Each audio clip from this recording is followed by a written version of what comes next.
back, relax, and maybe get yourself a snack. Me and you gonna have a little chat about books. Hey guys, so I'm here today to do a book haul. I have recently received a fair few books, so I thought I would talk to you guys about them and just to let you know what I've been up to and what I'm most excited to read from the bunch. First up, I want to say a big thank you to Gallants, who are a publishing house. I went over to their event recently, which was a preview of all their upcoming titles, and there are so many on their list that I'm always excited for. They publish great science fiction and fantasy, so I love Gallants, I love what they publish, and I'm very excited for lots of their books. But I did pick up one of their books whilst I was at the event, so I'll show you that one, and that is this one, The Girl King by Mimi Yu. This is a book I have heard a little bit about on kind of different platforms, but I haven't really seen anyone review it yet, so I'm intrigued enough to pick it up. It sounds like a cross between YA and adult. It's got a quite dark cover, but beautifully illustrated. I absolutely love the cover. Laura Brett is the illustrator, so very, very cool. And it just says, "All hail the Girl King. Sisters Lu and Min have always known their places as princesses of the Empire. Lu is destined to become the first female emperor, while Min is resigned to a life in the shadow. When her father declares their male cousin Set heir instead, his betrayal throws both of their lives into chaos. They are determined to reclaim their birthright, so they must search the court and find an ally. Her quest leads to Nokai, the last surviving wolf shapeshifter. After years in hiding, Nok is forced into an uneasy alliance with the girl whose family killed everyone he loved. Now they need to take an army back to take the throne." It sounds like it's going to be pretty fun, definitely one that I'm intrigued about. I think it's a debut as well, so I'm super excited to read this author's work and let you guys know what I think. Speaking of Gallants, they actually sent me some other books, which is this series here. Now, this series was sent in the post to me, and clearly the postman was having a bad day, because one of these books is not like the other two. It was actually in a package that I've never seen a package so soaked before. When I went to the post office to collect the package, they were like, "Hey, we're really sorry, but we've put your package in a plastic bag because it's so wet. Do you think there's anything inside that could have leaked? Because we don't know why it's this wet." And I was like, well, I think it's probably just books, because that's all I ever receive. So no, books don't leak, and yeah, this is what I got. So thank you to Gallants for sending them to me, and thank you to the author for requesting them. He actually got in contact with me and said, would I like them? And I said, yes, please. But unfortunately, I have managed to pick up a rather wet copy. However, I did hairdryer and leave it on the radiator, and it seems like none of the pages have got stuck together, so that is fine. I can still read it. It's just a little bit annoying that the post office are rubbish, so there you go. But anyway, this series is the Bastard Legion series by Gavin Smith. It is, I think, a 3-book series. I'm not sure there's any more than that. And it's a science fiction series, and I think it's quite a gritty series. The author actually sent me a trailer for his series, so I'll link that below if I remember, and you guys can go and check out that, because that made me want to read the series. It was quite a lot of fun. So the first book is this one, The Bastard Legion, and it just says, 400 years in the future, the most dangerous criminals are kept in suspended animation aboard prison ships and rehabilitated in shared virtual reality environments. Miska Corbin, a thief and hacker with a background in Black Ops, has stolen one of these ships, the Hangman's Daughter, and made it her own.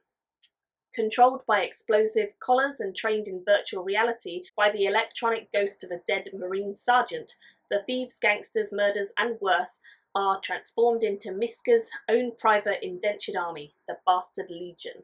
So it sounds like it's going to be quite a gritty read, quite a dark series if we're dealing with a lot of murderers and thieves and people like that, but it sounds quite good fun as well. I hope there's kind of a humour to it as well, because I like darker books with a streak of humour. So we'll see.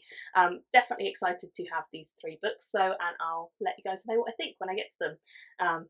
Hopefully my slightly rain-battered copy is still very readable. And finally, talking about Gallants still, this is the sequel to The Bells, which is by Dhonielle Clayton. I really enjoyed The Bells. You guys might remember a while back I read it and really thought it was fun. It's a YA series, and I think it was her debut series as well, but she did a fantastic job of kind of defying beauty standards and challenging the norms, and I really enjoyed The Bells. I thought it was an excellent read and just super fun as well. I think the main character was very easy to get on with and to like and to root for, and I think the world that she's created is quite an easy one to immerse yourself in and believe as well. So I really enjoyed The Bells, and I definitely wanted to get this one as soon as it came out. This is the second one in the kind of duology, The Everlasting Rose, and I'm super excited to see what happens next. Next up, I got sent a book from Tor.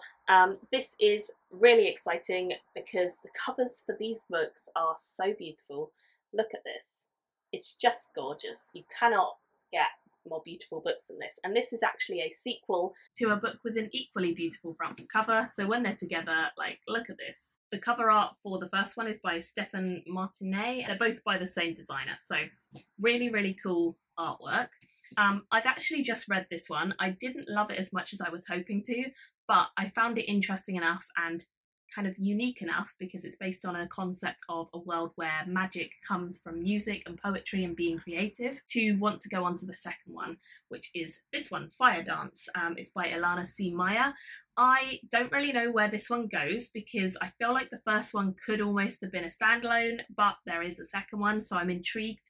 I also feel like the first one I didn't get as much as I was hoping for from the characters or from the magic, so I'm intrigued to see if I get a bit more of that in this one. I think the first one was her debut book, so hopefully this one being the second one might give us a little bit more refinement and just show her kind of at the peak of her game. Moving on to another sequel, and this is actually a sequel to a book I've not read yet, but I do own. So the book it's a sequel to is Shatter Moon by Dominic Dulley, and this is the sequel, which is Morhelion?